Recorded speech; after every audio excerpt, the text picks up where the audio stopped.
Hello everyone, welcome to another video. Today we are going to have a reading video, and it was supposed to be a autumn-winter haul video, but I injured my shoulder, and dressing and undressing, it sucks. It hurts.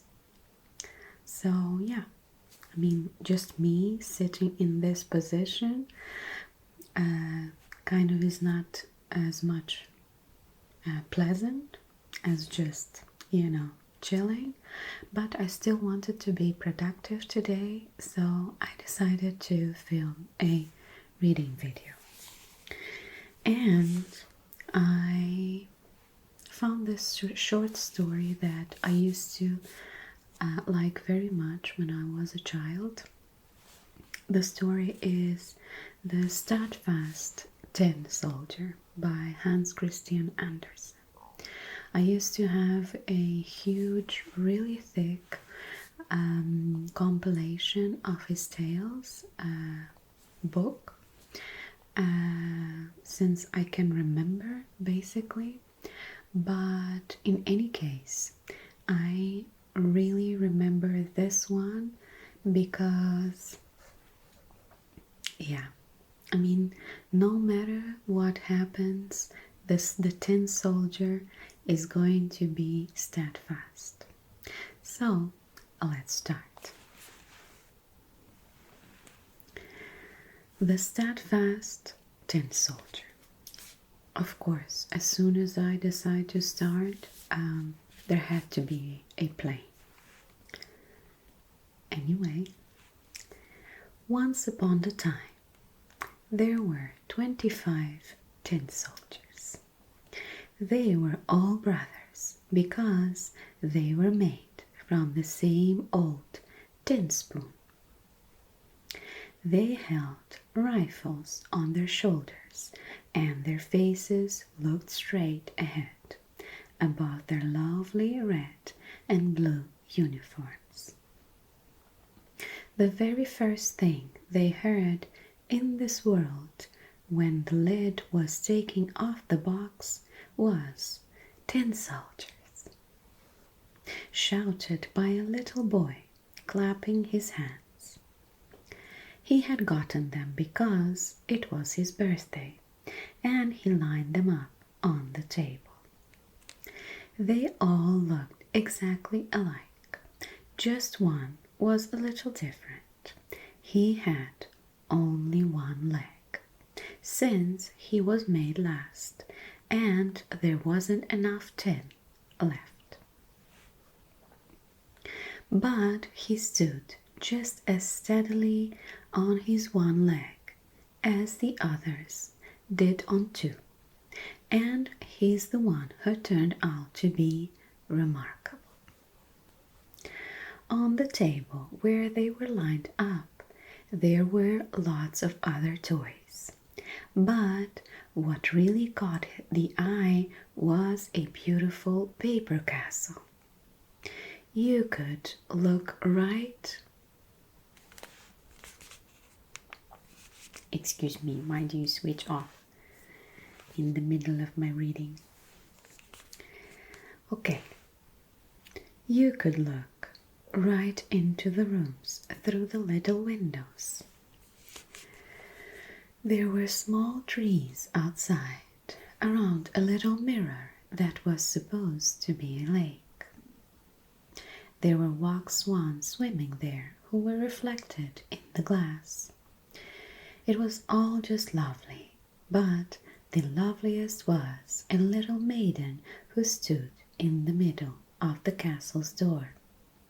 She was cut out of paper too, but she had a skirt made of the cleanest muslin and a narrow little blue ribbon over her shoulder like a scarf. There was a shining sequin right in the middle of it, as large as her face. The little maiden had her arms stretched out because she was a dancer, and she had one leg lifted so high in the air that the tin soldier didn't see it, and so he thought that she had one leg, just like he did. That's the wife for me, he thought, but she is quite aristocratic. She lives in a palace, and I only have a box. And 25 of us live there. That's no place for her, but I must meet her. And he stretched out to his full length behind a snuff box that was standing on the table. From there he could gaze at the fine little lady, who continued to stand on one leg without losing her balance. Later in the evening, all the other tin soldiers were put into their box, and the people in the house went to bed. That's when the toys started to play. They played house, fought wars, and went to balls. The tin soldiers rattled in their box because they wanted to play too, but they couldn't get the lid off. The nutcracker turned somersaults, and the slate pencil wrote noisy pranks on the blackboard. There was so much noise that the canary woke up and started to sing along, and in rhyme at that. The only two who did not move were the tin soldier and the little dancer. She held herself straight on tiptoe, with both arms outstretched, and he was just as firm on his one leg. He didn't take his eyes off her for a second. Then the clock struck 12 in blank. The lid flew off the snuff box. Snuff box? But there was no tobacco in there. No, it was a little black troll. It was a jack in the box. Tin soldier, the troll said, keep your eyes to yourself. But the tin soldier pretended not to hear. Just wait until tomorrow, the troll said. When morning came and the children came in, the tin soldier was set on the windowsill. Now, whether it was the troll or a draft, the window flew open right away, and the soldier fell out head first from the 3rd floor. He fell terribly fast. His leg turned in the air, and he landed on his head with his bayonet stuck in the cobblestones. The maid and the little boy went down right away to look for the tin soldier, but although they almost stepped on him, they did not see him. If the tin soldier had shouted, "Here I am," they surely would have found him, but he did not think it was proper to shout when he was in uniform. Seriously, it's not just my shoulder now, my throat is also giving up on me. So I have a throat candy, and hopefully I can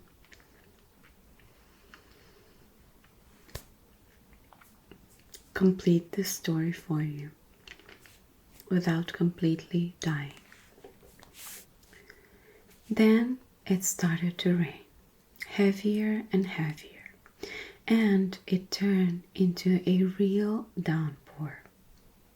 When it was over, 2 street urchins came along. "Look," one said, "there's a tin soldier. He's going sailing." And they made a boat out of paper, set the tin soldier right in the middle of it, and he went sailing down the gutter, while both boys ran alongside and clapped their hands. Good grief! What waves there were in that gutter, and what a current! Of course, it had been a downpour.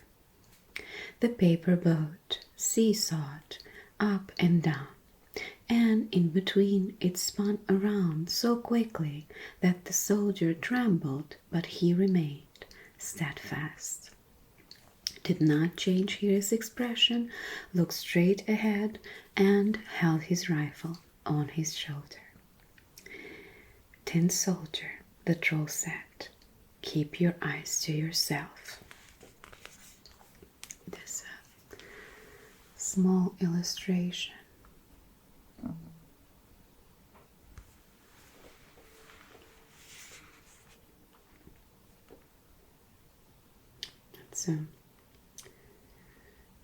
It's one scary painting. Anyway, suddenly the boat sailed into a culvert. It was just as dark as it was in his box. "I wonder where I'm going," he thought. "Well, it's the troll's fault. If only the little maiden were sitting here in the boat too, it could be twice as dark." Just then, a big water rat that lived in the culvert came along. "Do you have a passport?" asked the rat. "Give me your passport."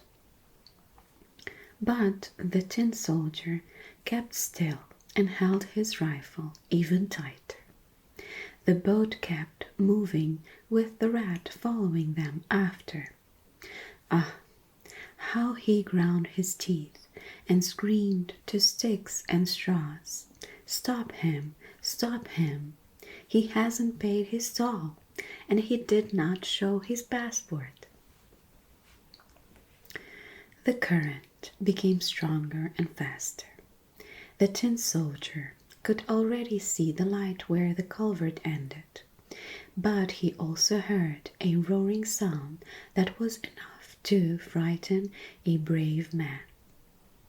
Just imagine, right past the culvert, the gutter flowed into a big canal. That would be just as dangerous for him as going over a high waterfall would be for us. He was too close to it, and it was impossible to stop. The boat rushed over, and the poor tin soldier held himself as straight as possible. No one should be able to say that he so much as blinked. The boat whirled around 3 or 4 times and filled with water up to the brim so that it had to sink. The tin soldier was up to his neck in water, and the boat sank deeper and deeper while the paper dissolved more and more. Then the water went over the soldier's head, and he thought about the beautiful little dancer whom he would never see again, and he heard in his ears, "Onward, Christian soldiers, marching as to war." Interesting. Then the paper fell apart, and the tin soldier fell through, but right away he was swallowed by a big fish. Oh, how dark it was in there! It was even worse than in the culvert, and it was so cramped. But the tin soldier was steadfast, and lay stretched out with his rifle on his shoulder. The fish swam around and made the most horrendous movements. Finally, the fish stopped moving, and then it was as if a bolt of lightning went through it. A light was shining brightly, and a voice called out, "Tin Soldier." The fish had been caught, brought to the market, and sold, and came into a kitchen where the kitchen maid cut it open with a big knife. She took the tin soldier around the waist between two fingers and carried it into the living room, where everyone wanted to see the remarkable man who had traveled around in the stomach of a fish. But the tin soldier certainly wasn't proud of it. They set him up on the table, and there, well, will wonders never cease? The tin soldier was back in the very same living room where he had been before. He saw the same children, and the toys were standing on the table. There was the lovely castle with the beautiful little dancer, who was still standing on one leg and had the other high in the air. She was steadfast too. The tin soldier was so moved that he almost cried tears of tin, but that wouldn't be proper. He looked at her, and she looked at him, but they did not say anything. Then one of the little boys grabbed the tin soldier and threw it into the stove without any reason, but it was certainly the little troll in the snuff box who was behind it. The tin soldier stood there quite illuminated and felt a terrible heat, but whether it was from the actual fire or from love, he did not know. The colors of his uniform had faded completely away. Whether from the trip or from sorrow, no one could say. He looked at the little maiden, and she looked at him, and he felt himself melting. But still he stood steadfastly with his rifle on his shoulder. Then a door was opened. The wind caught the little dancer, and she flew like the sylph into the oven to the tin soldier, flared up in flames, and was gone in a second.